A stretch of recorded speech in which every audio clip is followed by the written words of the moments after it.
Salut à tous les fans de football. Est-ce que le Real Madrid est vraiment le plus grand club d'Europe? Aujourd'hui, on plonge au cœur de cette question qui enflamme les débats.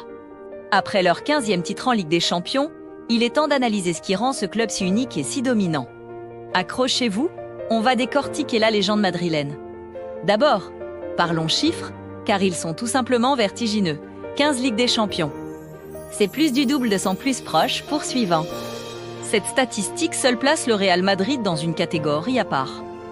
Ce n'est pas juste une série de victoires. C'est une hégémonie qui s'étend sur plusieurs décennies.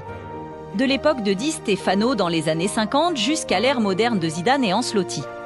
Il ne gagne pas seulement, il définit ce que signifie gagner en Europe.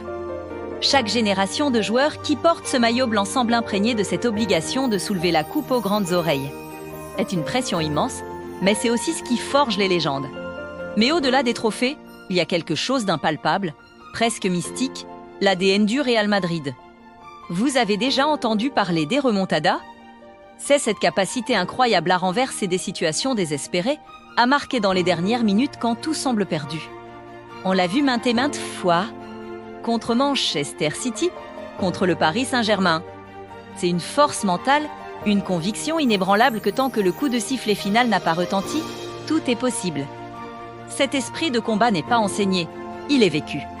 C'est l'héritage de Santiago Bernabéu, une philosophie où la victoire n'est pas une option, mais une conséquence naturelle de l'effort et de la croyance. Quand les joueurs du Real Madrid entrent sur le terrain, surtout au Bernat, ils ne jouent pas seulement un match, ils portent le poids et la gloire d'une histoire qui les pousse à se surpasser. C'est ça, la magie du Real.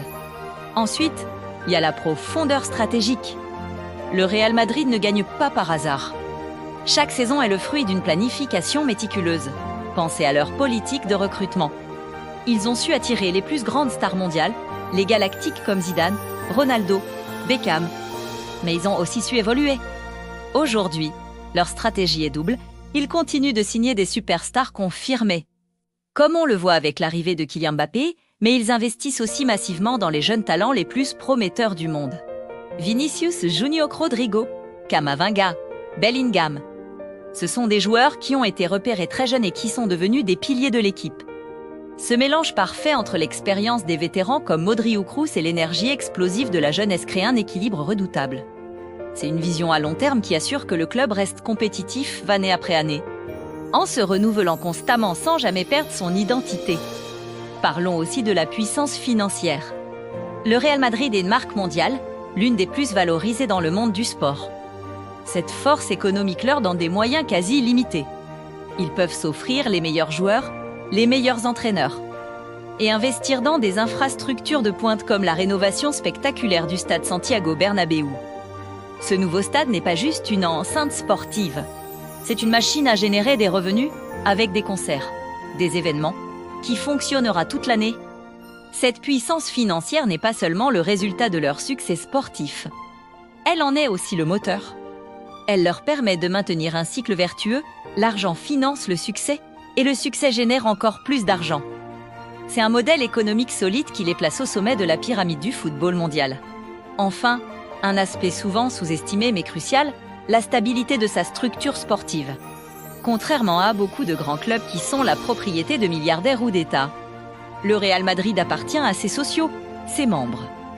Ce modèle unique assure une forme de stabilité et une vision à long terme. Le président, Florentino Pérez, est une figure clé de cette réussite. C'est un stratège qui a su naviguer dans les eaux complexes du football moderne. Il a compris l'importance de l'image, du marketing, mais aussi de la construction d'une équipe cohérente. Il fait confiance à des experts du football, il délègue et il maintient un cap clair pour le club. Cette gouvernance solide évite les changements de direction chaotiques que l'on peut voir ailleurs et permet de construire des projets sur la durée, que ce soit sur le terrain ou en dehors. Alors, pour conclure, quand on additionne tout ça, la domination historique en Europe, cet ADN de champion unique, une stratégie de recrutement intelligente, une puissance financière colossale et une structure stable, la conclusion semble assez claire. Le Real Madrid n'est pas juste un club qui gagne. C'est une institution qui a su, à travers les âges, se réinventer pour rester au sommet. Il incarne une culture de l'excellence qui semble éternelle. Alors oui, on peut le dire, le Real Madrid est, sans aucun doute, le plus grand club d'Europe, et peut-être même du monde. Qu'en pensez-vous? Laissez votre avis dans les commentaires. Je suis curieux de lire vos arguments. N'oubliez pas de liker la vidéo si elle vous a plu et de vous abonner pour ne rien manquer de nos prochaines analyses. Merci d'avoir regardé et à très bientôt. À la Madrid!